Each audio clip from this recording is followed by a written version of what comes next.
So I think Kamala Harris had her Hillary Clinton deplorable moment last week at Wisconsin. A student said, "Jesus is Lord." And then she responded, "You're at the wrong rally." But then again, the mainstream media is running and covering for her. But if you start removing, they've already done that. They've removed God from quite a few equations. But that just goes to show you the depravity and the evil that is Kamala Harris and Tim Walz. This was so very disturbing for me to watch, Kristian. When I first saw the video, I had to go back and watch it. And my initial thought was this. I mean, I know Kamala Harris is not a Christian. I know that she views Christians in low regard, just as most members of the Democrat Party at national level do. We know these things. But this was so over the top. It shows you what happens when she gets off script. There's a reason why they go out of their way to keep her on script, to keep her on teleprompter.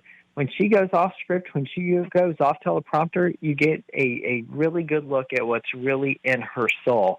And in general, you and I have talked about how a lot of what she says is very vacuous. But when it comes to how she believes about people of faith, there's very much a hostility there, an antipathy there. She does not like those of us who believe in the Lord Jesus Christ. And it really came through. And can you imagine if someone with that kind of contempt towards people who believe as we do held the levers of power at the national level? And again, this was not a surprise, but she said the quiet part out loud this time. And she absolutely, this needs to wake up every Christian in America. I shared it on my social media channels, and I've said this before, and I'll say it again. You cannot credibly claim Christian conviction while simultaneously voting for someone who abhors what Christian conviction is. Over the course of the last weeks, months, and years, I've had too many people reach out to me and say things like, "Chase, we totally share your convictions, and we wish we could say similar things, but we can't because the risk is just too high." No more. That excuse needs to end. That's why I'm launching an intensive coaching cohort called No Fear November. It'll be 1 month with me. We will identify what's holding you back, we will set a goal, and you will accomplish it.